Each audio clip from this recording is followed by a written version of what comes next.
you go. Come with the blood red on. Sorry, I missed the first part of this show. Seemed pretty interesting.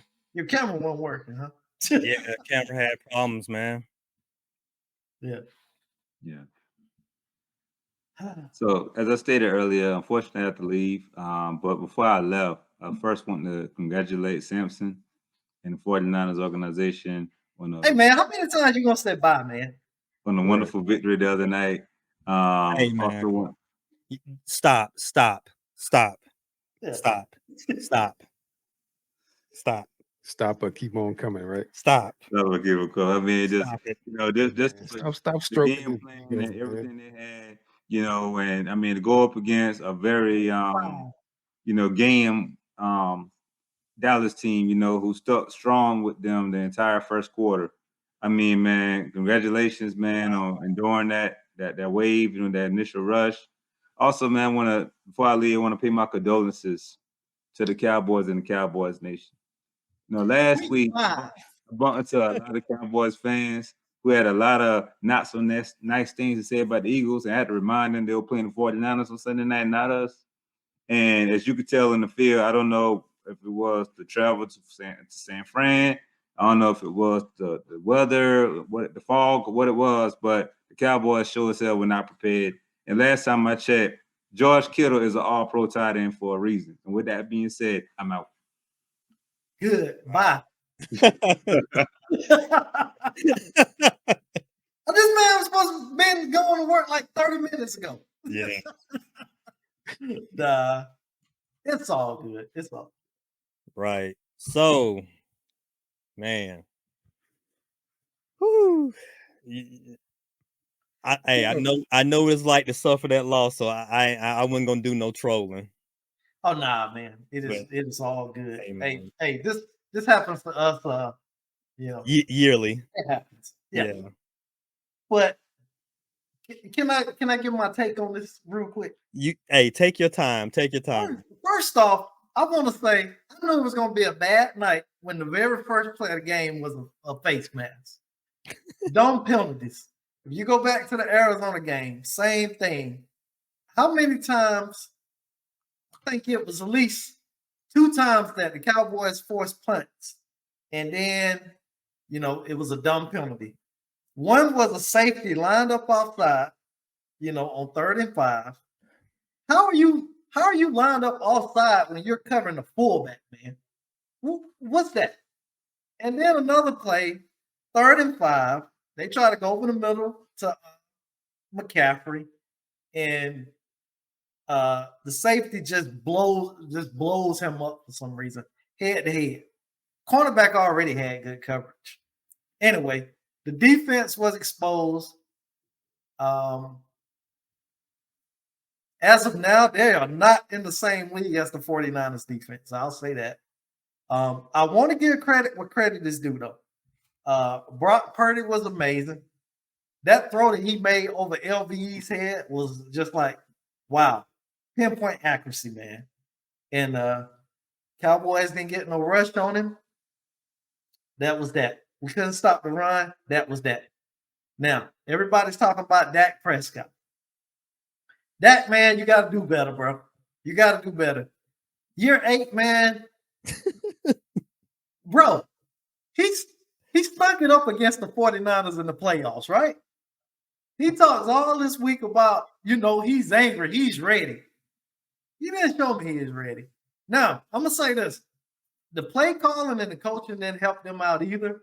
But come on, man. It's just some plays, man. Like, no, you got Brandon Cooks on Fred Warner one-on-one running down the field. That ball should have been in the air. Should have been in the air a long time ago. And then when you do throw it, he's out of bounds. Yeah. You turned something. It got to a point where it got so bad because I saw that Brandon Cook situation. It turned in more to an applaud for Fred. Yeah. They were like, look at this linebacker covering this wide receiver. And I mean, Fred was a good 5 yards behind him. Exactly. It was smart. It was so it was so I hate to say embarrassing. It turned to a Fred Warner highlight. Yeah. Like, man, God. But to take nothing away from the 49ers, it was a masterclass. A masterclass. They dominated all three phases of the game. It wasn't even close. It wasn't even close. That said, we're still in week 5 of the NFL season. First weekend of October, second weekend of October. The boys got some work to do. They got some work to do. And one last thing that really drove me nuts, didn't drive me nuts, but I didn't like the optics of it. After the game, Michael Parsons is on the field exchanging jerseys with Christian McCaffrey after they done beat your head in, man. Why you do that at, man? I'm fine with you saying, hey, send your flunkies to go change the jerseys after the game. You can't be on the field, man. The optics of it was bad, man. Hey, Rope, before you get Rope, I can see the disgust in you. But let's put this in perspective, though. Who have the 49? Who have the Cowboys beat this year? The sorry Giants. The sorry Jets. A Jets team that lost their captain. That's fine. That's fine. Say it right. The sorry Jets. I'm not talking. I didn't say sorry Cowboys. I said the sorry Giants. So I just want to put things in perspective of who they beat and why we thought they were so good.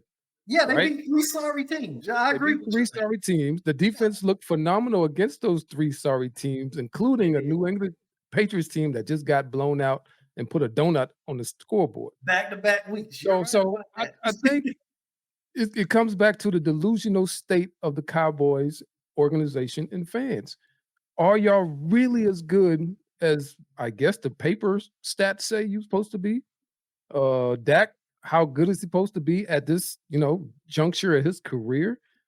I just think that the team is once again overrated based off the first 5 games and the hype train that's rolling behind them. Now, here's my problem that I'm starting to see a lot in sports, period.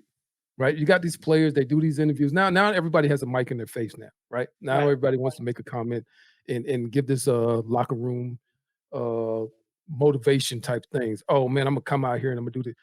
Just focus on the game, right? What I don't see happening, I don't hear too much, and maybe Samson can attest to this, and he has more insight on this. I don't hear anything from Brock Purdy. Is he talking? Is he doing interviews? I don't hear anything. I don't see anything on social media as him trying to, okay, I'm this, I'm that. I'm gonna come bring it this game, do this. I don't see that from him. And players who just stay with their head down, doing what they're supposed to be doing, seem to excel more than people who always got a microphone, letting reporters bait them into these discussions to where they're talking about themselves and what they can bring to the table, what they're going to do this game. I got this motivation, I'm hyped. And then when the game comes, you don't see that. I'm starting to get bothered. And that goes across all sports now. Athletes now. Athletes now are, the microphone is in their face, they're recording, they're making like Micah. You record a podcast or whatever you was doing and kind of like just putting the target more so on yourself now. Just play the game, man. Like just do your week of practice leading up to the game. I'm gonna be like Marshawn, but I'm not giving you no kind of material. I'm like, okay, next. Let your play do the talking. Let your play do the talking, man. Yeah. And but I mean, it was a clear for me, I mean, I couldn't even finish the game, man. It was just a clear beatdown of a Titan versus, I don't know. That was just, the 49ers have clearly separated themselves from the rest of the league with that performance. Now, granted, it is against a team that was fluffed just because I still think they were overrated in the first place. But can't take nothing from the 49ers because they didn't give Dallas a chance to be great. I mean, it wasn't even an opportunity for them to be great. And you have to tip your hat to that team, that organization. And I mean, I'll say Brock Purdy, man, he's on another level. He's so calm back there, man. Nothing bothers this guy, man. And hey, man, they got something going out there in the Bay. Yeah, man, I got to agree. If you're going to talk the talk, you got to walk the walk. And then, if it's a big game, man, you got to come to play, if you're going to be doing a lot of yapping, so to speak. But yeah, the 49ers, everything that I said last week, hey, man, go and burn that tape. Burn it. Hey, because I definitely thought the game will be closer and more competitive than it was. But the 49ers, showed that they are the best team in the NFL. And it's not even close. Yeah, that's what I was about to say. A wide margin. And hey, 49ers got the best quarterback in the league. They got the best running back in the league. They got the best linebacker in Warner in the league. And he got a partner next to him and Dre Greenlaw. I'm gonna be honest with you. I wouldn't even run over the middle with that dude. Hey, I don't even play football and he scared me. No slant routes there. Man, course, guys. no way. And that's the thing, man. When you have players like that, you have got to game plan better, man. I think, like I said, I ain't taking them from the 49ers, but the Cowboys game plan was trash too, man. It was trash. Now, did you say we had the best quarterback in the league? Yes. I agree with that. So we were getting top 10, maybe. So this is not because of what, say, Patrick Mahomes did or what, of course he got his Super Bowls, and he's a great quarterback, but I'm just basing this off of this year.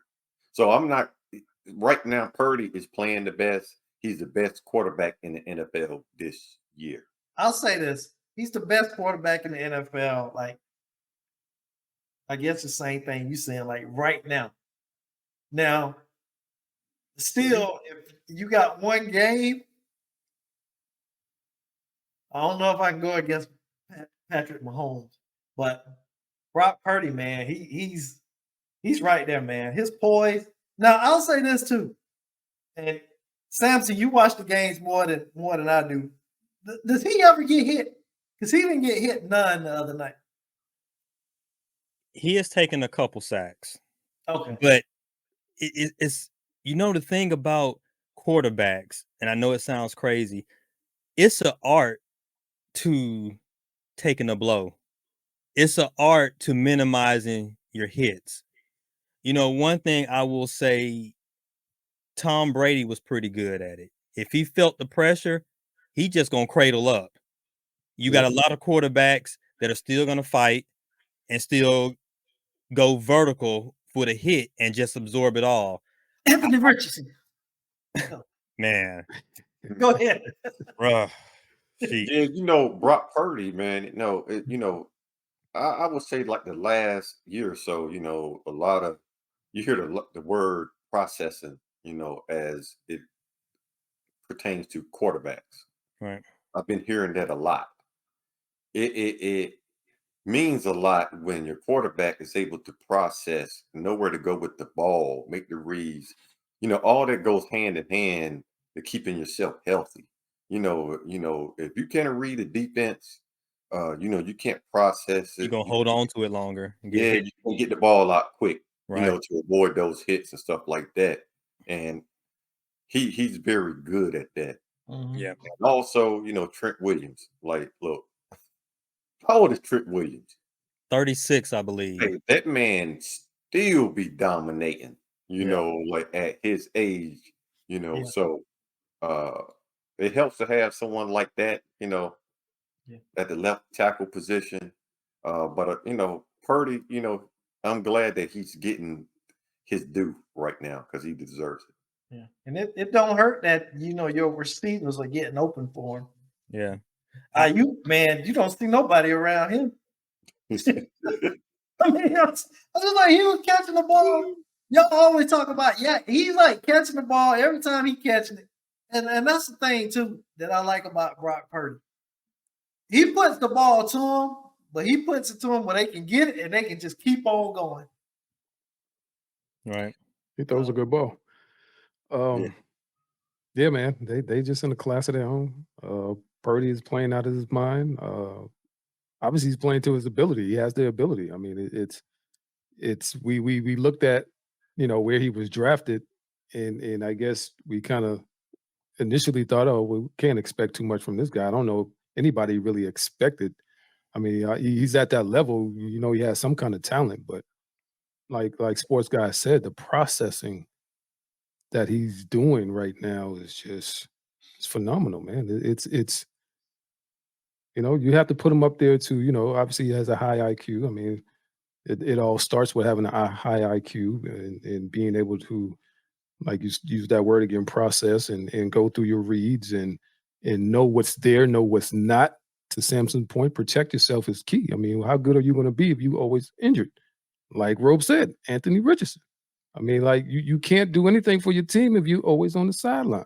So, the way he's playing, the way that team is playing, let's give the shout out to that team from the O line to the D line, linebacker. Everybody on that team, man. They seem to be focused in all on the same page this year. Yeah, you got to give the credit to the coaching staff, man. Yeah, them Steve too. Sure. with that defense. You would think, well, losing Ryans, that maybe the defense may drop off or it may take a little bit. Something with a new defensive coordinator come in. But hey, man, that man coming in, man, it looked like last year 49ers defense. He's doing a good job, and this, a testament to him. How he coached. He coached the defense up, man. Hey, them boys got like the Mamba mentality. When you think of a football team, you think of football. You expect your team to have this certain identity, mentality, and so forth. Hey, they ferocious with it. Them boys don't be playing. The only problem I had with that game is whoever called that play when daggone McCaffrey got daggone damn near killed. Half back, half back Yeah, delay. yeah. Yeah, I'm like, man, you can't Yeah. have him going across the middle like that on whatever play that was, and you Yeah, can on the 3rd and 5 play. it's He like, got man, killed. And that I'm gonna lead into this, and that was gonna be what I was gonna bring up to Samson, like the workload for McCaffrey. What is your insight on that? Do you think it's at a point where what we feeding the horse a little bit too much, or possible getting predictable down the line, say 6 games from now? I'm gonna write your question down because I'm gonna give my whole segment on what happened this game.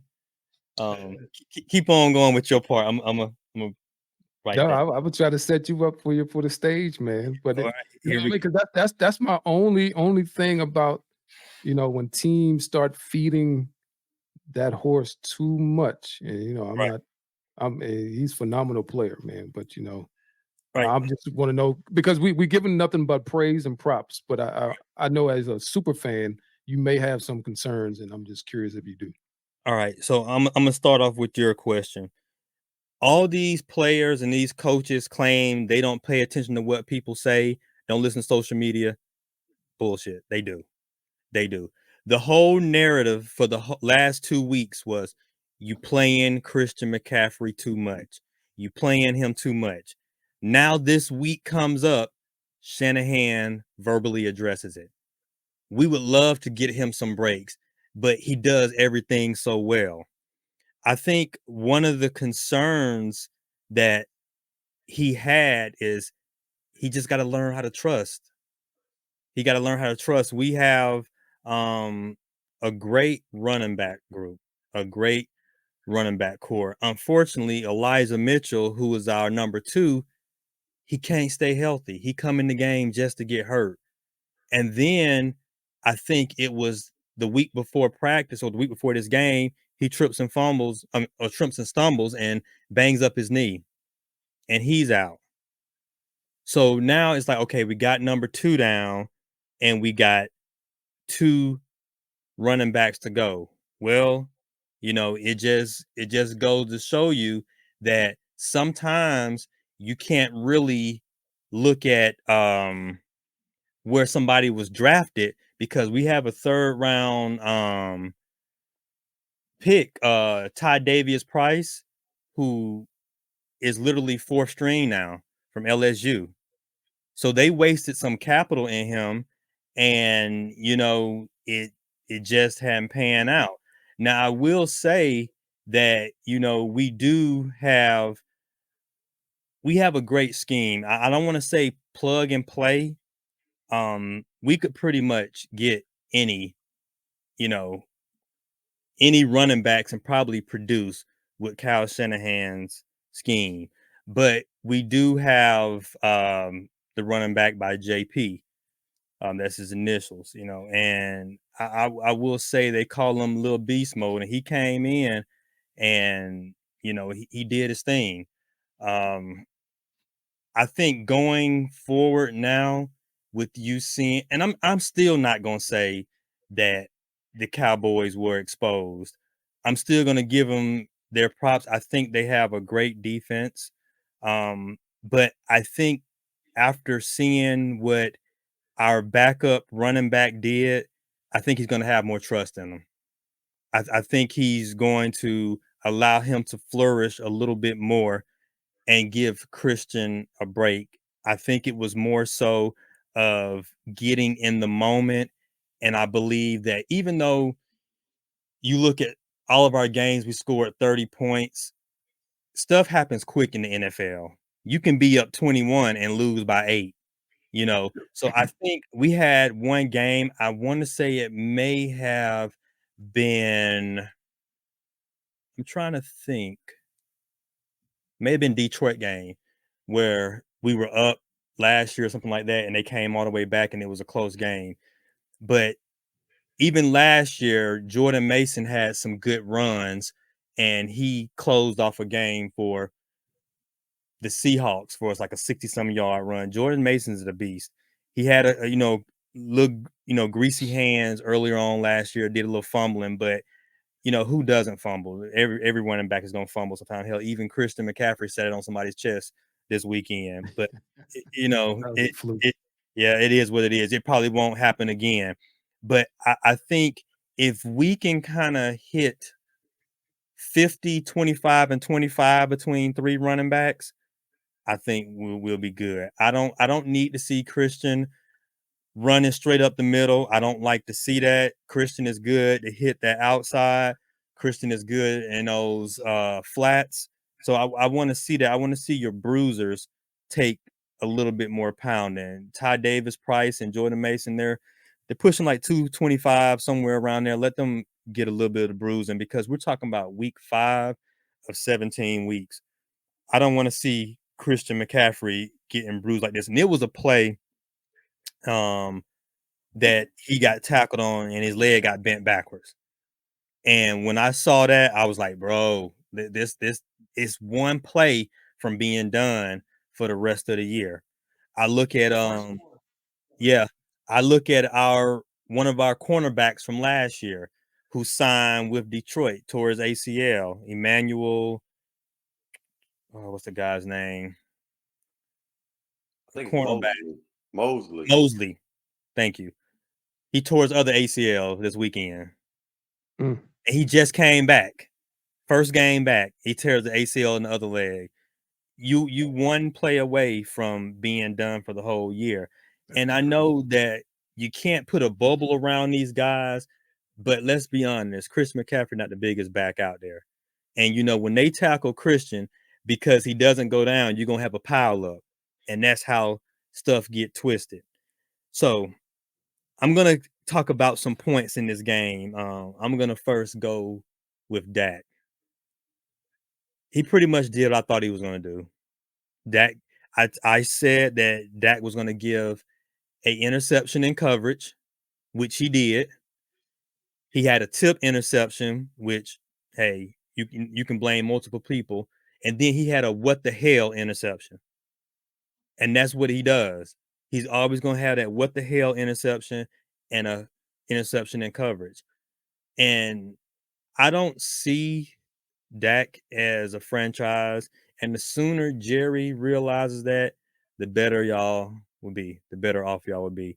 Y'all paying this guy too much money to go out here and just look that terrible. I mean, it's I'm not saying it's rookie mistakes, but he's just making the same mistakes every year. And you know who he reminds me of? Jimmy Garoppolo. He Hmm. reminds me of Jimmy Garoppolo without the wins. That's what I was about to say. Yes. He reminds me of Jimmy Garoppolo without the wins, doing the same things. And you're like, man, you in the 6th year, you in the 7th year, and you doing stuff you expect a rookie or second-year player to do. And I just, and one thing, if I'm gonna be on social media, and that's my thing, when it comes to these backyard fight games, a 49ers and Cowboys game, I'm getting off of social media for the week, Michael Parsons. I'm getting off of it. Now, you all in your feelings talking about it's personal. Should have been Kittle made it personal. And I like the way Debo stepped in. He said it was personal before that. It should have been personal. And it goes back to what you guys are saying. And it's not the players' fault. It's the damn NFL. They're passing around emails where, hey, such and such is going to be mic'd up. Such and such is going to have this going on. We are here to provide entertainment. Look, man, I'm all for going out there playing hard and killing each other. I want to see some football, not all this, advertisement and all this stuff that's going on with this, it's turned NFL to a national flag league. It's ridiculous. But with that being said, I stated 27-17, and it was pretty close, that 14-3 halftime, but it just got buck wild from there. And one thing I will say, and I have to try to understand what you're meaning when you say we're on the same level as this team. But bro, we took out our starters in the 4th quarter. As Debo said, it could have been a lot worse. It could have been 55-10. It took, and just like when Jerry said earlier, like just a few plays out of the game, a few in as in 20 plays. It just literally, it was kind of remembrance of you got hit in the mouth and didn't know what to do, and they laid back and took it. So I hope y'all have like one of those devices from the Men in Black where you blank your memory and pick it back up this week, because stuff like that takes your soul, man. We call that ether. It takes your soul, and it just everybody like laughing at you, kind of like Carrie. They all gonna laugh at you, and everybody's watching that game like, yo, we might not have the firepower that San Francisco had, but look at it. And I said what they needed to do, they did it. They ran at Michael Parsons. They euthanized him for lack of better terms. They ran it right at him. And the time he did get into play, hell, it was friendly fire knocking him out. So that's all I have to say. And I think I've said enough. Yeah. Again, it's week 5. That may be a round 2 at some point. Maybe. We'll see what happens. I wouldn't be confident in them winning. But hey, everything happened in a football game. Okay. So I'm gonna ask you this. Go ahead. Top 6 teams in the NFC. Top 6 that's for anybody to jump in. 49ers, Eagles. The Lions up there now. I'm gonna put the Lions in front of us right now. Yeah, Lions, Seattle. I'm gonna go with the Cowboys at 4, and then I'm gonna follow that up with Seattle and shoot, man. Yeah, that's gonna be kind of tough, man. I don't want to discount the NFC South. Well, hold on. And the Bucks, with the Bucks of 3-1. Yeah, but I'm just saying, man. But who else would there be? I mean, you said top 10. When he say top 6, I think he top means 6. threat. Top 6. Okay. I think he means threat in terms of like. Hey, it's not a top 6 in my opinion. Yeah, that's it. You probably got 3 good, legitimate teams, and the other teams are kind of maybe like in the conversation. Yeah. San Fran's on a different level. Philadelphia, you can put them up there then next you probably could put Detroit. Or Detroit, something like yeah, that. You know what this sounds like? This sounds like the SEC, right? You got your two heavyweights, perennial, what, Alabama, maybe LSU kind of fell out, but and maybe who else would be way off. You can't. right, Yeah. right, and then you have the rest of the league fillers, man. Right. I mean, it's Yeah, but honestly, like he said, we said, like, I see San Francisco as here. I know Philly went to the Super Bowl, but I don't see them as here. Right. Not at this point, I don't. And the reason why I asked that is because I want to hear your top 6. And Bob said exactly what I was thinking. You got about 2 teams that's up there. And then you got what could happen in the next 4 to 5. And the reason why I asked that, and the reason why that brings up a valid point, I feel like Dallas gonna find some way to work themselves out of this. I don't think so. I would say about that. We'll see. We'll see. they're gonna take that L against the Chargers. Sorry, sports guy. I ain't mean to. No, it's all good.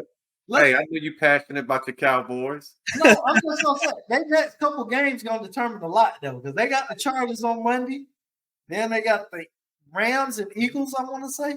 Yeah. So let's see how you bounce back. And that's what I was saying. Yeah. You have the potential. Now I don't see it happening to go 0-3 the next 3 weeks because none of these teams gonna be pushovers. And that's why I say this right here is one of those soul snatchers, because it's okay to lose closely to a team that might be a Super Bowl contender, but to get blown out, unless somebody in that locker room picks that team up and they start believing, this kind of stuff right here ruins seasons. Yeah. Hey, but I'm gonna say this: blowouts happen, man. And I'm gonna go back to the last time the 49ers won the Super Bowl, and I remember this is clear as day. Y'all won the Super Bowl 95? 95 with Deion. 95. That season, and I'm not saying this is gonna happen, but go back and look at the schedule. I'll never forget it. The 49ers lost 40-8 to the Eagles that season. And after that, they took off. I'm not saying this is gonna be the case. Yeah, I don't think it's gonna be a Tim Tebow and the Gators case. I'm just saying that to say this. At some point, you gotta man up. You gotta be like, all right, we got punched in the mouth. Maybe we ain't as good as we thought we were, or maybe we bought into the hype, whatever the case may be. Well, since you bring up that stat there, who was the quarterback for that 95 49ers? Was it Steve Young or was Montana? Steve Young. So we saying who you got? Dak who? What's his name? Steve. I was just making a point about him saying your soul is gone. You know what? We talking about winning. You stay out of this conversation. That's why I've been kind of quiet, man. But here's the thing. But hold on. You see how Dallas fans do, right? They can't take what's truly honestly worth giving to y'all because you are overhyped. Let me ask you something. Bro, y'all got the same amount of championships. Y'all got the same amount of championships as we do in the past, 20 some odd years, right? The same amount.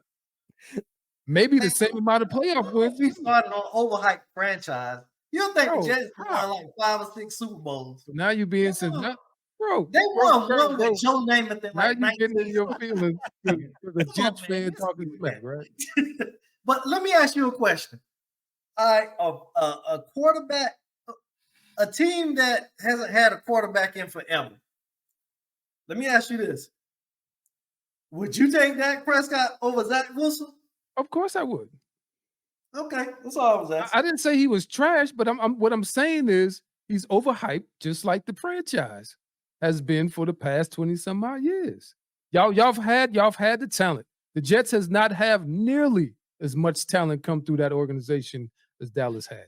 How many teams have won Super Bowls over the last 27 years? Well, what I'm saying, I mean, come on, man. Let's stay on Dallas, and since you want to bring the Jets into it, let's stay on Dallas and the Jets. And we're talking about talent over the years. If the Jets, with the coaching that we have had, Well, I don't know about it besides Rex Ryan, but if we had some of that talent that filtered through Dallas, that on the Jets side, I think we probably would have handled it a little bit better, just a little bit, I a don't little bit think better. so. Only reason I say that because y'all had Tom Brady in the division for so long. Well, it is Well, what it is, man. I think one thing that's missing, and I go back to, I forgot what season it was with the Gators because that's my college team, of course. But when the Gators suffered that loss, Tim Tebow came on the TV and said, "You will not find another player that's going to work as hard, that's going to be as dedicated as you will find in me. Yeah. God bless." And that's what, and the boy left it on the field and won the championship. The thing is, he was what we call a leader, and the Cowboys don't have one. And that's why I said it was a soul taker, because if Dakota gets up and say that, I'm gonna say, man, sit down. There's not a player that I've seen and wrote, this is your team. You could probably identify some leaders, but who is that guy who's to stand up and take accountability and say, I'm about to put the team on my shoulders. Let's roll. Because that's the first step. Yeah, I don't know, man. I'm not in that locker room, so And let alone not saying it, but who can do it from that locker room? But that's what I'm saying. Like at some point, you hope. That's what I just say. You hope that you'll take accountability. Enough is enough. Maybe this is the SPAC you need. We've seen this happen before, but that's what I'm saying. Will it happen? I don't know. Do I hope it happens? Absolutely. We'll see. We'll see. We'll see how the game happens. Yeah, the one thing I will say is, believe it or not, y'all needed this victory. Because of where y'all going the next 3 games, you needed it. Because that's going to dictate your energy and how you go into these games. Well, I think they need it now, especially after getting their butt kicked. I mean, 3-2, week 5 again. Yeah. It's see, that's the thing. You can't get down in the toilet. This is what I'll say if I'm the coach. Hey, what are we, 3-2 now? What, week 5? Be like, fellas, we got how many games they play now? 17? We got 12 more of these things to go. And I ain't gonna say what I'll say to them, but but you gotta do better, man. But the thing is, it's any given Sunday. It's any given Sunday. Any team can beat any team. It is. But when you goes into a game, and anything can happen. Exactly. Anything. When you look at it and you look at your next 3 games, I can see y'all losing all 3. And being 3-5 and actually on your way out.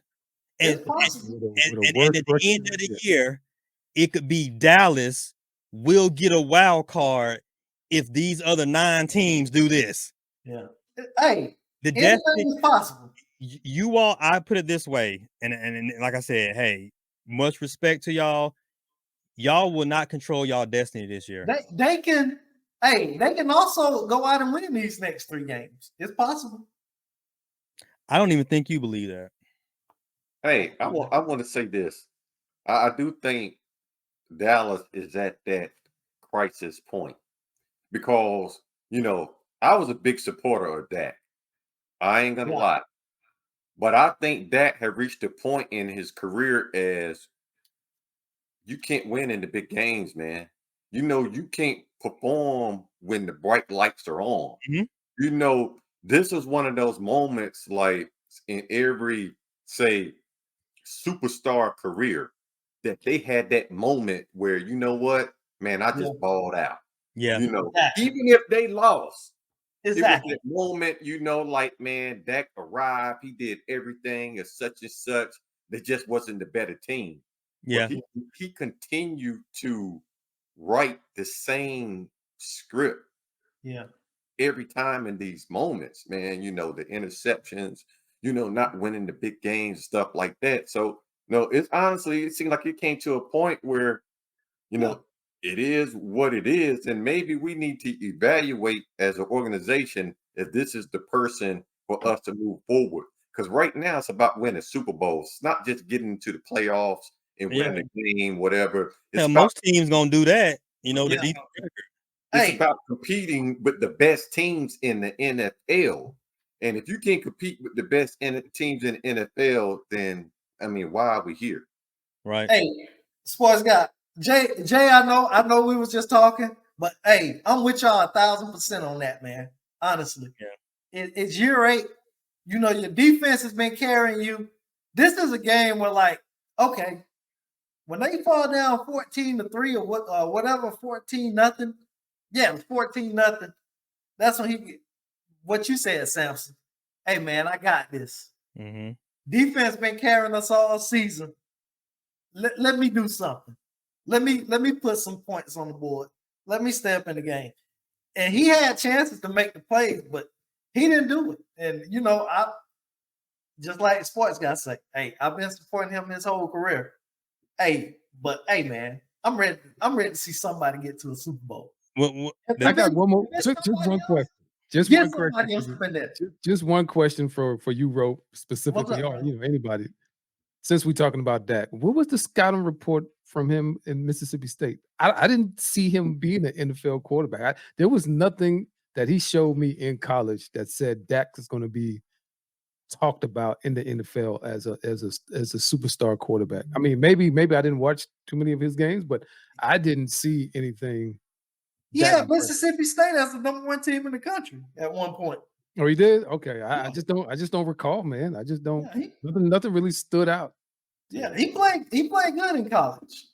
Was it a 1-year thing that got him to the Cowboys? I just don't recall his. Yeah, I mean, but you know, he was a 4th round draft pick, so it ain't like he was like okay. So he's kind of overachieving then, essentially. Yeah. Okay.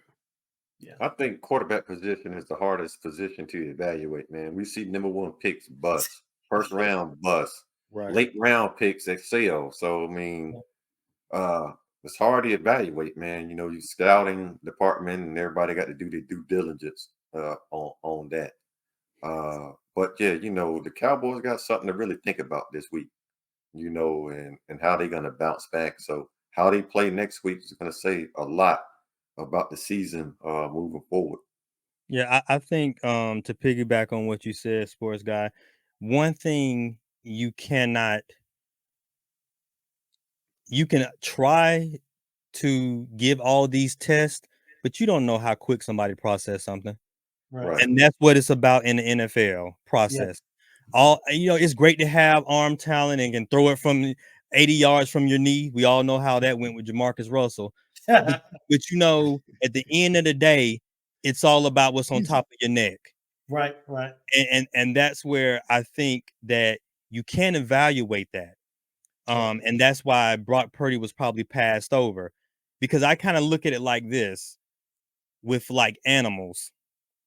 You have a dog, you can kind of read that dog, but you cannot read a snake.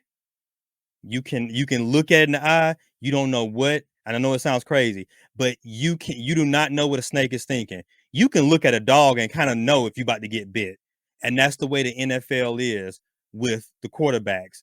Quarterbacks are like snakes. You can kind of look at a running back and almost say, you know what, he got this, he got that, and he got that. You know, unless you Trent Richardson, you know, you most of them are gonna do okay. Now, they might not live out their true life as where they were drafted, but most running backs, if you get them 2nd, 3rd, 4th, 5th, they tend to perform based on what they are. But you can have a quarterback that goes #1 and look absolutely doo-doo. But you don't know that till he gets there and start processing. And I will say this, you don't know that a quarterback is it until you can read the defense. And when I say that, there's a certain number of quarterbacks in the NFL when there's 2 minutes to go and they're down by 5, your defense is saying, "Oh shit, don't give him the ball." And that's where I think it goes back to determining if your quarterback is it. Dak isn't it. Jimmy wasn't it for us. Nobody feared Jimmy. They were like, oh, porn star Jimmy, let's load the box, make him beat us. Nobody feared Jimmy. But when we're talking about prime Aaron Rodgers, prime Drew Brees, prime Tom Brady, them jokers could be down 17 points going into the fourth quarter, and you like, hey man, it ain't over. Yeah, I hate Yeah. this. Let the 49ers be down by 6 with the fourth quarter, starting with Jimmy back there. And I didn't have confidence. If Jimmy was back there and we were down by 6, I had a feeling we were going to end up getting within 3. That's the way I felt with Jimmy. You know what? Brock Purdy isn't tested yet. I'm not going to say he's meant to play from behind because our offense hasn't got him in that situation. Our defense hasn't got him in that situation. Well, I wouldn't say the offense hasn't got him. He hasn't gotten himself in that situation because at the end of the day, he controls the offense. Yeah. So will he be that guy one day that says, hey, man, they down by 8. Brock Purdy about to go cook. Don't know. That's why I asked you, has he been getting hit in the mouth yet? I mean, even that point, man. Like if somebody's just bringing the pain at you a whole game. New York tried to do it, and we kind of see what happened there. Yeah. I don't know what Dallas' plan was, and not trying to be funny. Obviously, it didn't work, but it didn't blitz at all. I'm assuming they had some plan, and it did not work. I don't know why you would line Micah Parsons up on the same side as Trent Richardson, not Trent Richardson, but Trent Williams. Yeah. Maybe it was something they saw, but me personally, I would have had him over there on Colt McKivit's side. Yeah. Hey, real quick before I lose my train of thought. But I want to highlight something you said, Samson. The 3 quarterback names we threw out or prime. And there was more than that. But yeah. But let's use those 3 for what I'm trying to say here. Now, all 3 of those quarterbacks sat behind some pretty good quarterbacks before they actually took the stage and became QB1, right? Like I know Aaron Rodgers, obviously. Yeah. Drew Brees was behind what's his name? Not Drew. Yeah, who was Drew Brees behind? He didn't get drafted and was QB1. He coming after Bledsoe got injured, right? Yeah, Bledsoe that was Tom Brady. Okay, that was Tom Brady. Okay. So the Chargers behind. Yeah, they Chargers had somebody else. They drafted Drew Brees in the second round.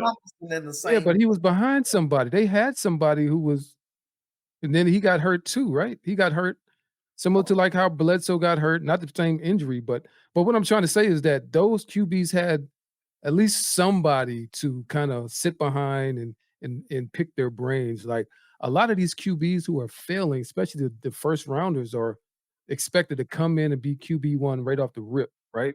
And so that's a misfortune for them, in my opinion, because now you have the pressure of being that number 1 pick or being that first round pick or even a second round pick, and you thrown to the wolves, man, versus somebody like Brady and Aaron Rodgers, who sat behind some qualified QBs and learned the game. I mean, you can see a lot. You can learn a lot from the game when you're sitting on the sidelines. Obviously, people make livings off of talking about footballs from the sideline, right? And we can digest things and see what players on the field can't see. Why you didn't make this play? Why you didn't make that play? It's a whole lot different when you're on the sideline or in the box looking down on the field and seeing what's going on from a holistic view of a thing, right? So I think for me, I would not want to be drafted as a number 1. I mean, money-wise, yeah. But that pressure that you have of being that, unless you really have that dog in you, unless you really have that, I'm gonna put everything on my back and I'm gonna shine with it. If you look at it, most of these guys ain't built like that. You see what I'm saying? They need that encouragement from somewhere else. They don't have it within themselves, kind of like to your Tim Tebow analogy. They don't have that dog in them. They don't have that, you know what? If something goes wrong, I'm gonna show you that I can bring us to a position to put us in a winning position, man. I just don't see players built like that anymore, especially not from the quarterback position. Well, And I think the game has changed, and it has definitely affected the quarterback play. I believe that the difference is back in the day, quarterbacks weren't the most gifted physically, but they just had it mentally. And I think now these teams are trying to make players be quarterbacks, and they're really not there mentally. And most of them won't even get there. They're just fast. They're studs of an athlete, but the processing is just not there. And I think because it is a copycat league, every coach who has seen some success with this mobile quarterback is trying to get their own, and they're making bad decisions on it. And I think that's what's coming up to so many of these first round picks, second round picks just not panning out, because it's almost like, hey, scout team, go and find me a Pat Mahomes. Instead of saying, go and find me a person that can process, can play this role, go get me somebody that can run a 4-4 and just happen to throw the ball. I think the yeah. scouting is backwards these days, and I think that's why so many quarterbacks are failing. Yeah, I would add too that the defense is so much faster. The schemes are so much better. You Right. almost need somebody who can be like Brock Purdy is. He looks to pass first, but he's mobile. He can get Yeah. himself out of danger, just like Mahomes. So they're looking, to your point. That's what the NFL should be prototyping, but they're prototyping the Michael Vick 2.0s. They Yeah. trying to find that guy, and that's not going to get you. Well, where you well, need to I be. think all quarterbacks now are mobile. And when I say mobile, I don't mean like they're gonna take off up the field like when they Yeah, got you just get out of danger. I mean, they can move in the pocket. I mean, Joe Burrow, the number one pick. I mean, he ain't slow, he ain't fleet of foot, but he can move in that pocket. I think you don't have the traditional like Drew Bledsoe's like back in the days, like, okay, man, I'm gonna stand in the pocket and I'm gonna stare down this barrel. You know, the game has changed. Defenses are too fast, so yeah, Yeah. you don't see that. But you know, let's go back to the process. Even with that, when the pocket collapse, sometimes all you got to do is just take a couple steps forward. I You mean, know, you I think think about it's Justin now Fields. when it collapse, they trying to escape instead of Justin saying, "Hey, Fields, Justin Fields, I watch him run into sacks. Yeah. Yeah. So I mean, And at this point, yeah,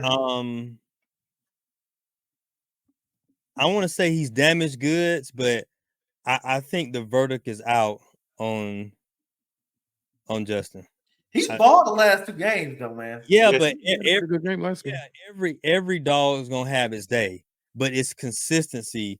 And the only thing he's been consistent doing, and it's not, I ain't gonna say everything is his fault, because his offensive line in there has been getting sacked. And your bones don't get stronger the older you get. You know. What, Scott? You was about to say something about Justin Fields. Yeah, I'm saying he's been playing good. You know, it's a lot to the quarterback success. You know, when you talk about first round picks, uh, sometimes I know Jay, I know you kind of alluded to or probably prefer that they sit and learn.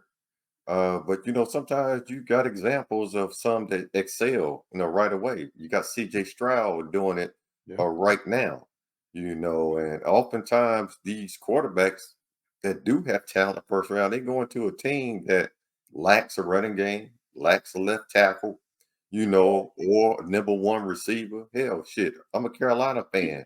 Hey, Yeah. we lacking a lot of things, you know, that's contributing to Right. Right. Bryce Young not Yeah. being successful as a number one draft pick. So it's just a lot to go into it. You know, the teams just make when they get a quarterback, the quarterback probably need to be the last piece to your team.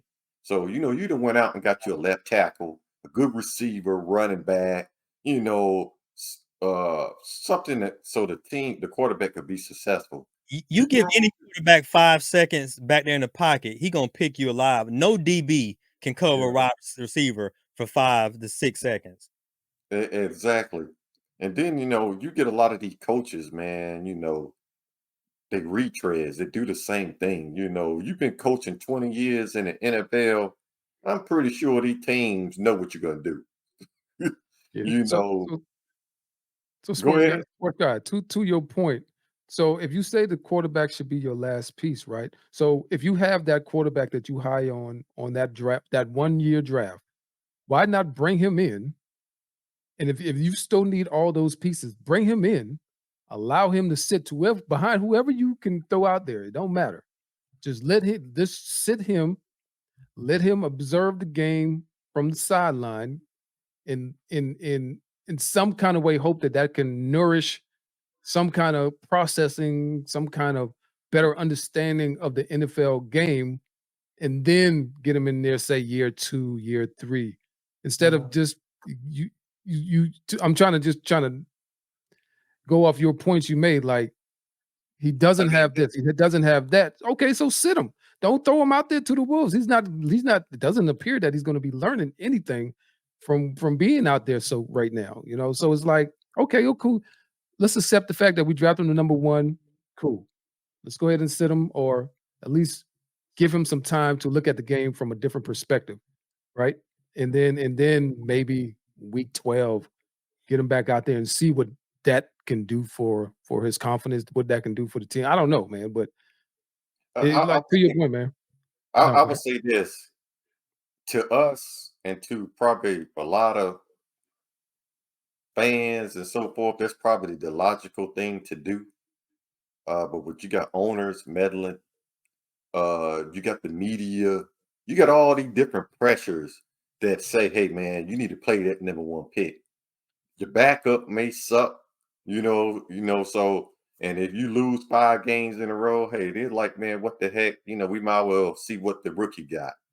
I mean, but to your point, for the success of the QBs, it's probably best what they do sit and learn. If you got that blue chipper that comes in, like, hey, you need to play right away, play him. But if you recognize certain deficiencies in the game, then yeah, before you damage him or the QB, for good, maybe it should be, get a bridge quarterback Yeah. to come in. But you know what? To both of y'all point, when you said quarterback can be the last piece of the puzzle, and you also, Jay, I know, stated that if you want that quarterback, you might have to go up there and get it. Both of y'all can have your points. Just because you're chose first from your team's draft, don't mean that you were the first piece of the puzzle. Because if I draft that quarterback that I like, and the rest of my draft is offensive line, running back, guards, tackles, that quarterback is not the first key of the puzzle. The Right. trenches were, but I just grabbed that quarterback because I needed him up high. So you Yeah, can do right. both in the draft. But the thing I have a problem with when you say not actually a problem with, but the thing I see that is a problem, even if you let a guy sit for 6 or 7 weeks and just watch the game and you bring him in week 12, if the trenches are trash, it ain't gonna change. True. Yeah. Yeah, I mean, Yeah. it isn't. And to your point, Samson, that's what I was thinking. I think it's more about, not when you drafted that position wise, but like what kind of teams, what kind of organizations Right. you're going to. Because I mean, you got some organizations that still picking top 5 every year. So Yes. So And so if I'm a GM, yeah. I'm meeting with the coach and I'm saying, okay, so if you're sold on this quarterback the first round, do we have something to protect my quarterback? Because if you're going to tell me I'm drafting a quarterback this first round, I'm going wide out second, I'm going running back third, DB fourth, and whatever fifth, then we're going to have problems because you're essentially telling me you're about to get this sports car and put some terrible tires on it. If you're Right. not going to have a plan that you're going to protect this man, look, you know what we'll do? We'll go ahead and build up this offensive line and we'll get the best quarterback we can next year in the draft, wherever we're picking, because that's going to be most important to us. facts. To your point, I would rather have a line that's protecting and my quarterback is just trash because he can't read anything versus the other way around, right? Right. I think to your point, like build the trenches, and you're just gonna have to suffer with that quarterback till you get to that. If I got a good offensive line at some Right. point via trade or something, I'm Right. gonna get a decent, competent quarterback. Right. Right. I like that. I like that way of thinking for sure, man. Yeah, Carolina should have did that this year. I would say this. Everybody know Bryce Young wasn't my first choice. Made that clear. And still to this day. Hey, Did he say what I'm that saying last two is- recordings I missed? hey, but Carolina should have took that approach, man. If I got quarterbacks coming in next year's draft, you know what? Let me build my team up, the offensive line and different pieces this year, Right. and then go out there and get the quarterback from USC. Carolina, the Tar Heels got a decent quarterback, nice little quarterback over there, and Drake May. I mean, I would prefer to be in that position next year versus give away my draft and then everything is garbage next year, and then this year, then I'm picking in the second round next year, missing out on talent. So I think they approach was wrong this year. To play devil's advocate, then you can have a draft that's supposed to be quarterback deep. What was the draft? Sam Darnold? Yeah. I think it was Sam Darnold, Baker Mayfield, Josh Rosen. Weren't they all in the same draft? Yeah. I mean, Baker he's playing okay now, but it's still a crapshoot, man. I'm gonna tell you a team for the past probably 5 years been building themselves up, and just, I'm not gonna say mediocre quarterbacks, but been just not overemphasizing the value of the quarterback and building just a strong team. You know who's done that? Detroit. 49ers. What? Oh shit! Yeah. We have picked defensive end after defensive end. Now we haven't really picked offensive linemen because we've been promoting. But when you look at what we draft, we've been drafting defensive ends. We've been drafting linebackers after linebackers, safeties after safety, cornerbacks after cornerbacks. And we have had the philosophy, or Kyle Shanahan, just give me a person that can distribute the ball. And now you got a person that can distribute the ball. He ain't the most talented physically, people will say. Who says he's the fastest processor? He processes fast enough. Now look at the 49ers. They're a freaking machine. But it's going to take years of you missing out, striking out, and free agency grabbing somebody. The weakness we had was plugging that middle. So what did we go do? First of all, the mistake we made was we let DeForest Buckner go. I still wish they had that guy, but between him and Eric Armstead, and I think that at the time DeForest was a little bit more expensive. Now it comes around, they're about the same price, but we had more money by the time we re-signed Eric Armstead. But when you look at the 49ers, even when they were rumored to be interested in certain quarterbacks, they never were no strong household name. Yeah, there were some rumors of Kirk Cousins, but whatever. But other than that, it's nobody that they ever ran out there and got until this year or 3 years ago, which was Trey. But they still had a solid core before that. And if these teams ain't finna get a solid core, you are killing that man coming in here expecting him to have 2 seconds to drop back and find a wide open receiver, especially when he's 5'3", And I think that with the situation with Bryce, it's not going to get better. It's just not going to get better until somebody sits somebody down and say, look, I need a plan of how we're going to protect this young man. Stop.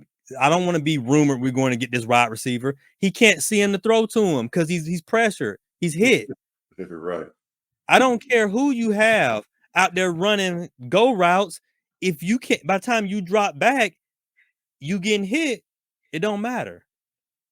Like I said, build me up a team and give me a quarterback that got 4 seconds to throw the ball every time he throws, and I guarantee that team will go somewhere.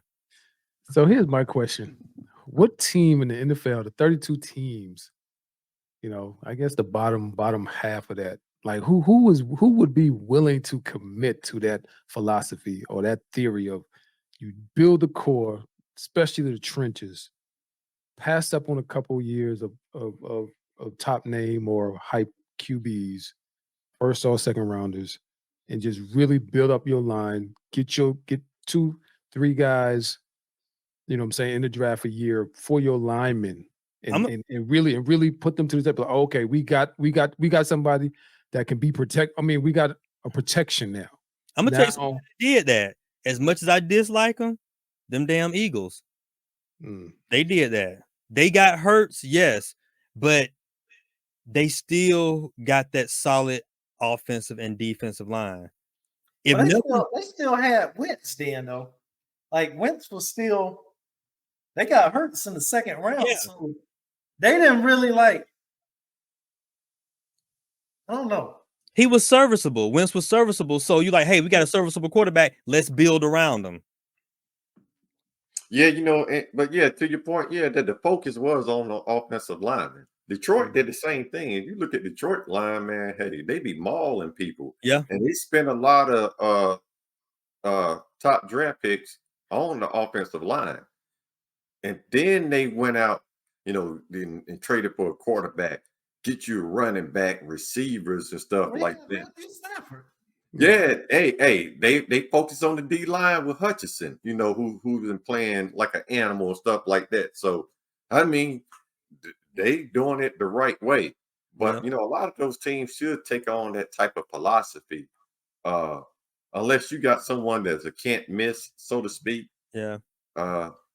Then you take them, but that needs to be like the core philosophy of all them teams. Well, the core philosophy is to get better or the same and stay young while you're doing it. That's the key to success. Because you look at, we signed Hargrave from Philadelphia, and then they went right out there and got old boy from Georgia. So they essentially got the same player, saving $20 million a year probably, and he's a rookie. That's how you do it. But what some teams do, they strike out trying to get that replacement. It helps when you ain't got to pay the quarterback a lot of money too. Exactly. When you pay your quarterback $900,000, you can go out there and fish around and throw some money around. They got us now at the most money in the salary cap, like $42 million. Now, I will say in 2027, we're gonna probably be in the poorhouse, unless the salary cap jumps up. But right now, we got $42 million where we can go out there and sign somebody if we needed to. We can go out there and trade for somebody, a big name player, if we needed to. And that's why when you have opportunities like this, you got to win now. Right. Win now. They say you got to win before you play the quarterback. we got 2.5 more years before we look at paying a quarterback. And then even with that, franchising them, I don't know what he would get then, but still.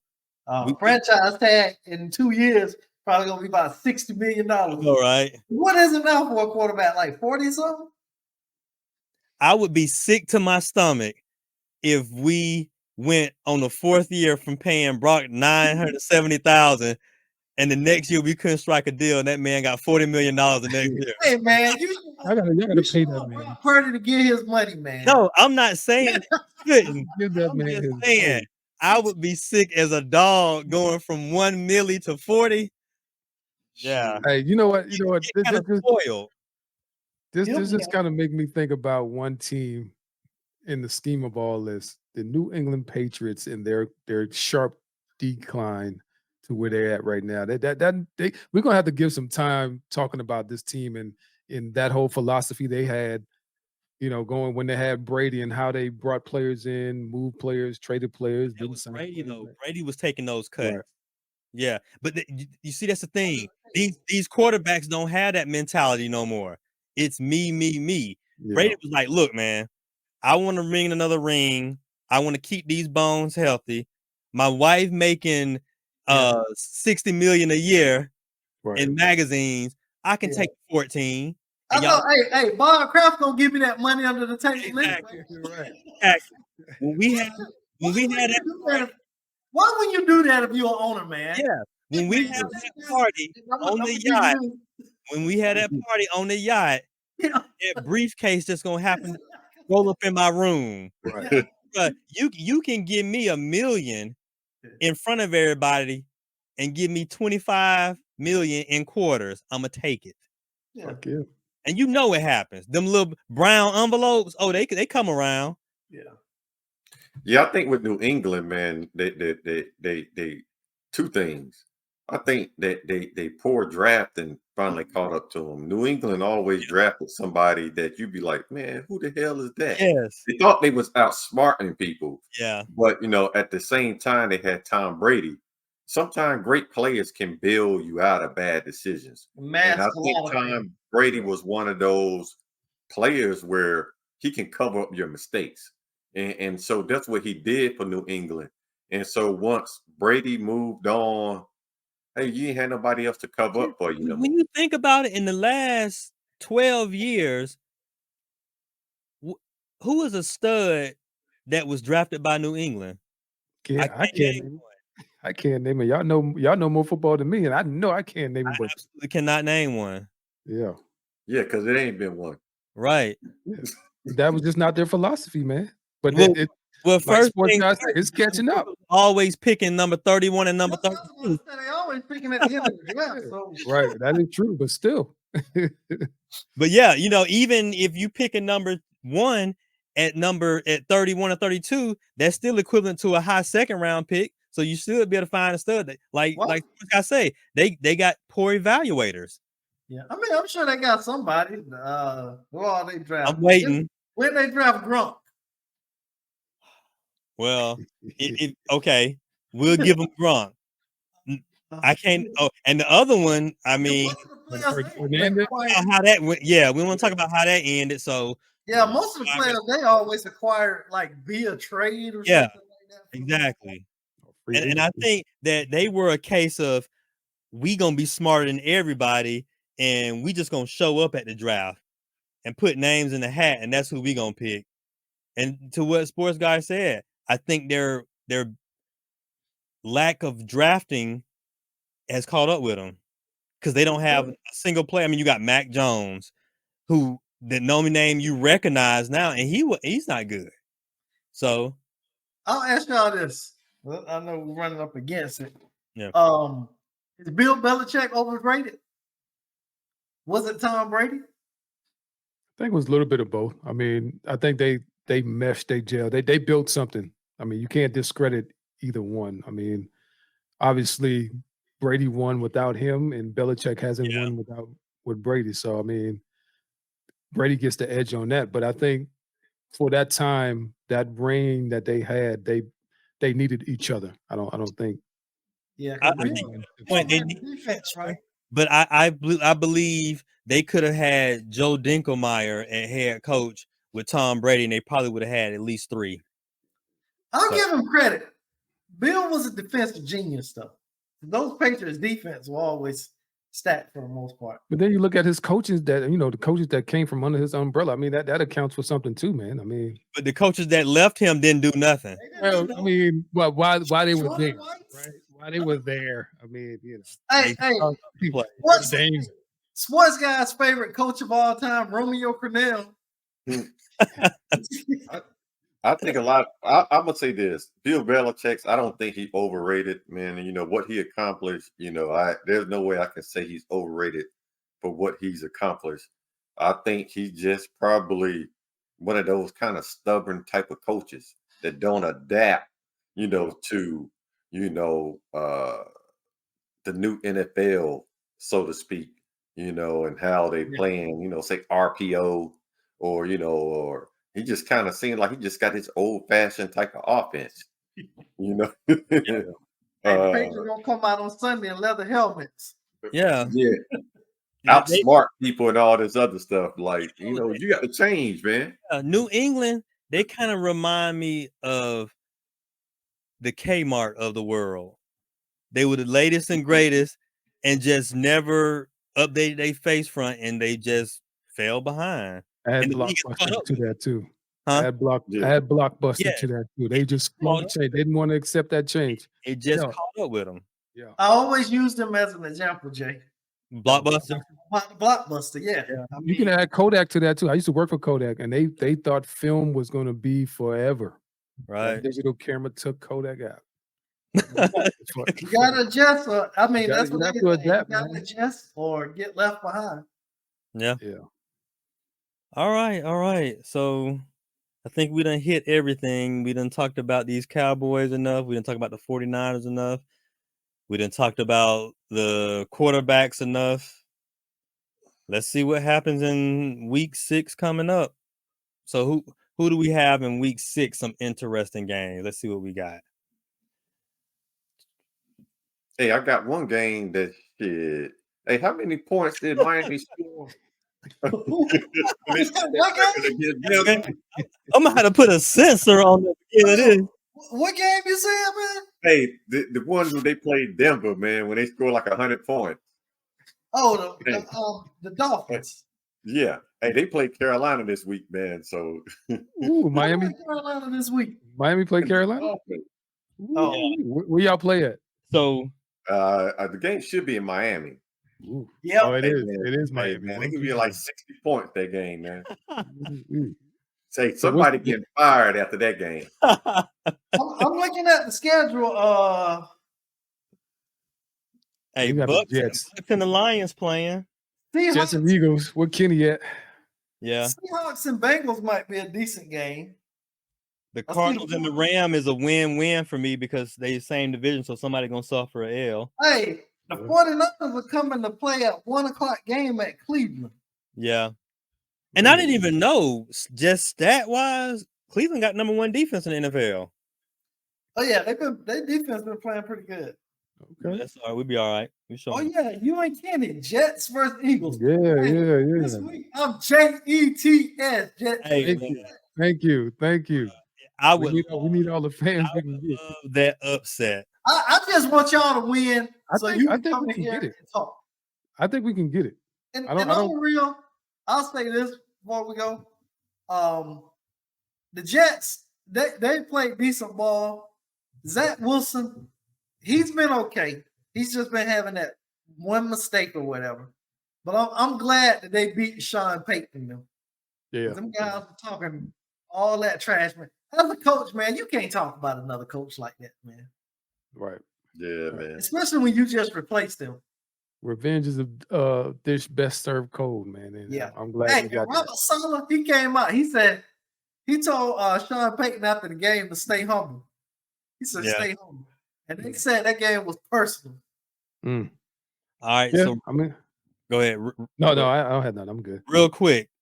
Broncos, Chiefs. Chiefs.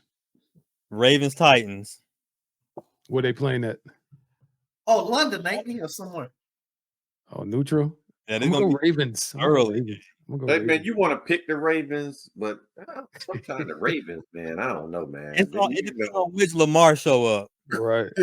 Yeah, man. And the Titans, might mess around and beat them. Yeah. Commanders and Falcons. I'm going Falcons all day. Please, Falcons. What they playing here? Falcons, yeah. I'm going Falcons. Really looked pretty good the last game. I'm going Falcons too, yeah. Yeah, I'll take Falcons. Yeah. Vikings and the Bears in Chicago. I'm rooting for the Bears, man. Because Jefferson is hurt for the Vikings, right? Yeah. He's out for 6 weeks. They put him on the injured list. Yeah. They gave him 6? Hamstring, right? 4 to 6 weeks. Man, he must have tore that pretty good. Yeah. Bears. Seahawks and Bengals in Cincinnati. Bengals. Come on, Gino. I'm going with Gino. I'm going Bengals, man. I'm going to ride with Gino, man. You know what? I have to root for the Bengals because due to it being the Seahawks. Oh, yeah. 49ers at the Browns in Cleveland. Upset site. Oh, Yeah, I don't see that happening. I don't see that happening, but all Yeah, right. you got to go with the 49ers. Yeah. And they were talking about that. I mean, it don't matter because I don't think he's been playing well anyway.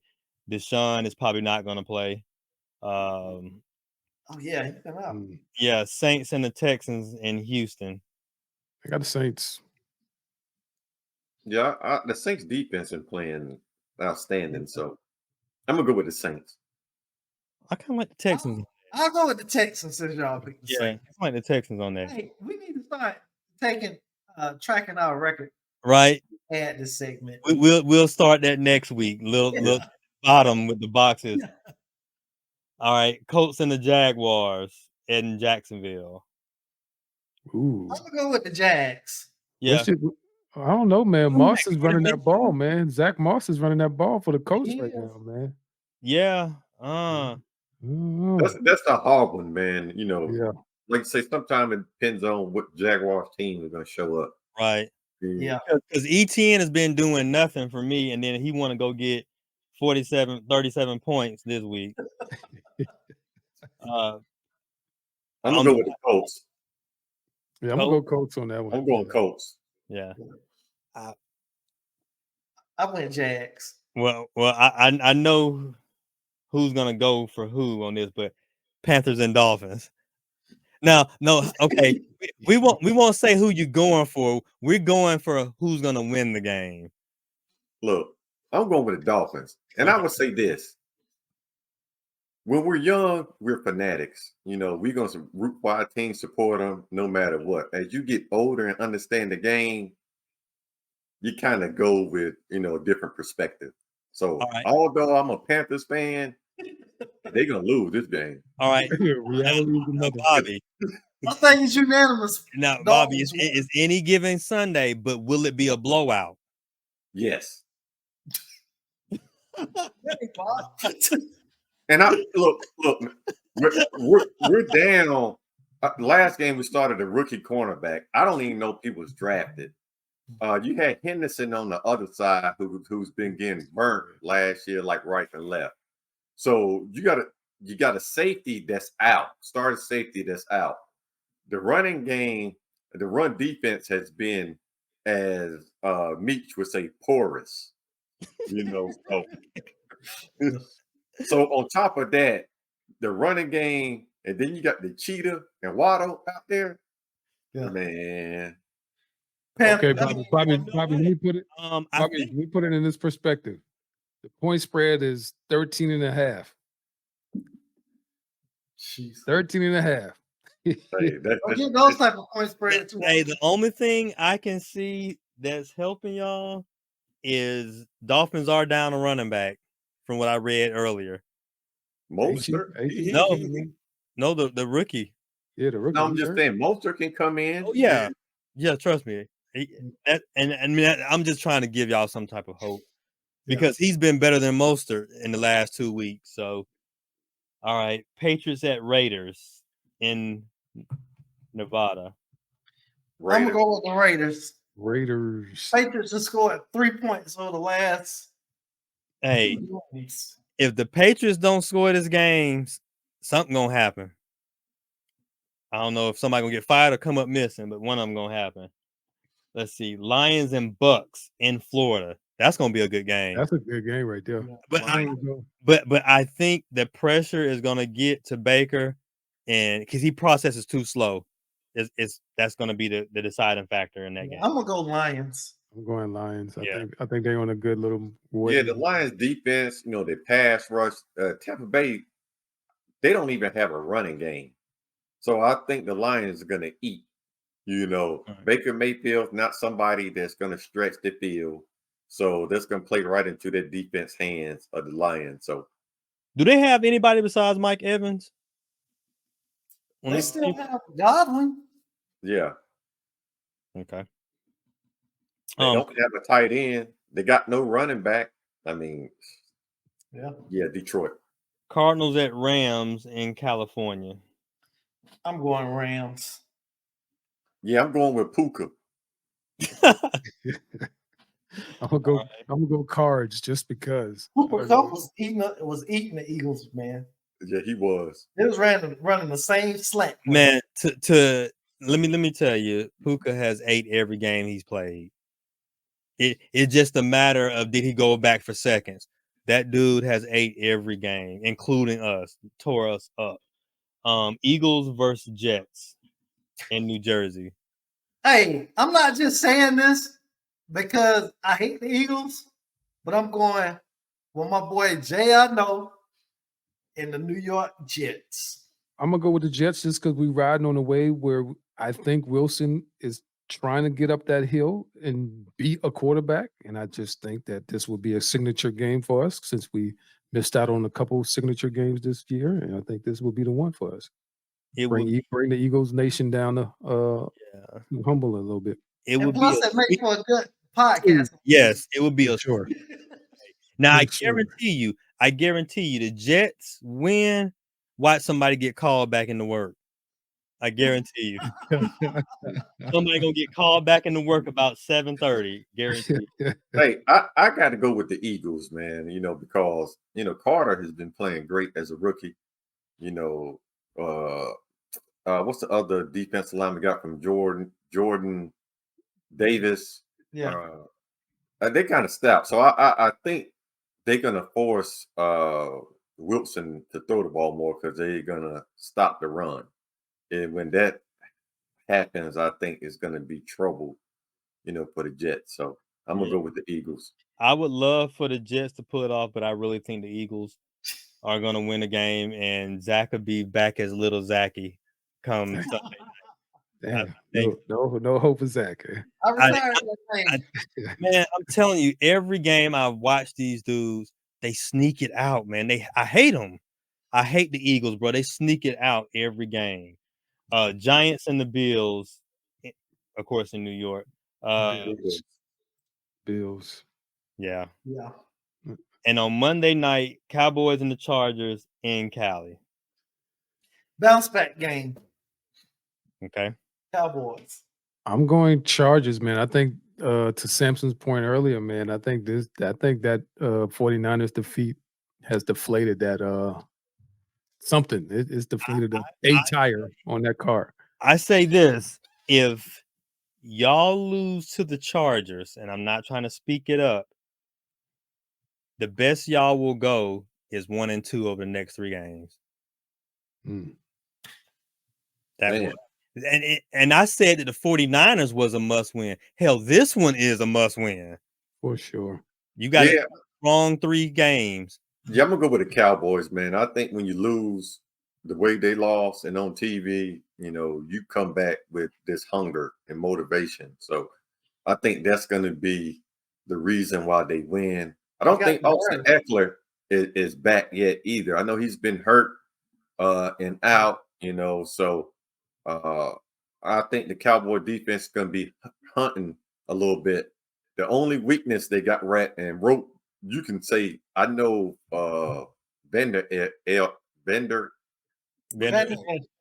Esh. Okay, yeah. I know he's hurt and out, so I don't know. Yeah, they say he might have a career. Bro, I'm gonna be serious with you. Yeah. I'm gonna take this money and walk away while I can walk, because his injury, you don't play with them. Yeah, he done had the neck injury. Yeah. What was the injury? I'm sorry. What happened to him? I think he was going down low and had a neck jam, but he had neck injuries before. Okay. So you ever see him, man? The dude is like Voltron with the stuff. He got like all the stuff behind his neck. Like at this point, you walk away while you can walk. Right. Yeah. And ask Jerry for a position within the organization if you still have that love for football. So I think at the linebacker position, they're gonna be hurting because they cut Cox, Overshawn, the rookie who they had high hopes for. He tore his ACL in preseason. So so who's the middle linebacker? We don't know. They might have Damon Clark or somebody play, I guess. Yeah. And hey, to me, when I tell you this, and I've always said this, your team is as only good as your second string. Yeah. Because by week 5, 6, 7, 8, 9, you start seeing them starters missing a game or two. And that depth, man, even that Trevon Diggs thing, man, I think it's going. That's a stinger. Yeah.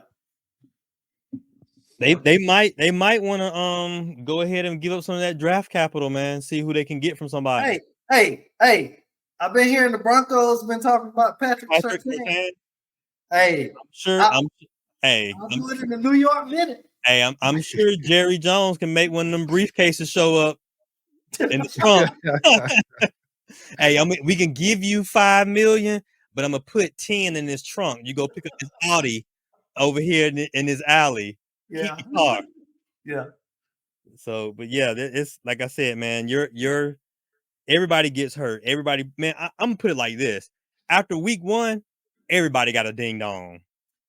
Everybody's hurt. I mean, it doesn't matter. The game is so physical, bruh. Yeah. It's just a matter of how bad you're hurt.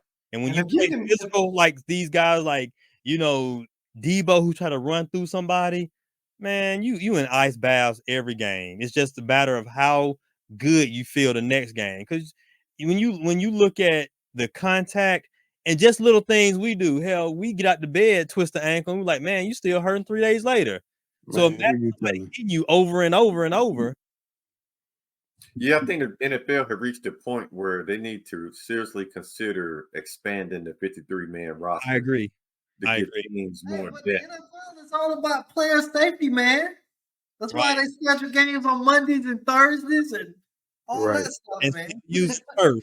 Add an extra game to the season, man. And that doesn't make any sense to me. If the person's still on your roster per se, why you can't have 90 men on the sideline? Exactly. That's the dumbest thing. Like, when you come up to Goodell being asked all these questions and I'm for the better for this and that. Can you tell me why you can't have all those men able to eat and get their game checks? Right. It's crazy. Crazy. All right, fellas. Well, that's a wrap up. We've seen what's going to be the game of the week? I think was it the Lions game? For me, I think it was the Lions. The Lions and Tampa Bay game. Tampa Bay. Huh. Go back and look at the schedule again. Yeah, it seemed like they're kind of weak. No, I'm tripping. Hold on, give me a second. Let me I don't know. take that back. Y'all don't think that 49ers and the Browns might be a good one to watch? Absolutely not. No. There's no game of the week for me.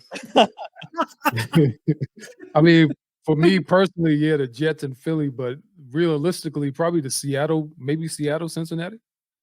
Kind of the most interesting game out of that, or maybe New Orleans and Houston. I don't know. Only reason I say us and the Chargers is because the way we lost, and then we having to go against our old offensive coordinator. That's just for me. Now, I think everybody wants to see how Dallas bounce back. Yeah, I'm gonna tell you, Ro. Or they want to see them lose. Yeah. If your boys don't pull it off, it's not gonna look good. You gonna have to call somebody in that office and get through to Jariah and make some changes. Yeah, because they lose this week. Yeah, it's gonna be a real gut check. I ain't gonna say you're gonna have to win out, but bro, y'all gonna have to at least probably go 6-2, 7-1 the next 8 games. Because I'm looking at it. After this game, they take the bye. All right, they got the bye. So you want to go into the bye on a win anyway. Then you got Rams at home, at Eagles, Giants at home, at Carolina. Then you got Washington, Seattle, Eagles, Bills, Dolphins, Lions. That's a tough schedule. Bro, to be honest with you, I only counted 3 wins out of that. Carolina, Giants, and who else? Who was the third one? Hang on. Carolina, Giants. I'm not saying they won't win more, but I'm saying based on the teams he named and what they're playing. Hey, no win guaranteed the way we playing. Yeah. I think that y'all gonna have a serious gut check Yep. because it could get nasty with this next 3 games, and then you talk.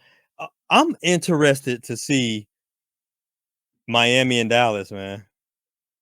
I don't know why that. Now, see, that could be a game where out of nowhere Dallas win that one, and then Jariah talking about, oh, see, when you shut down the highest offensive team in the NFL, you do things.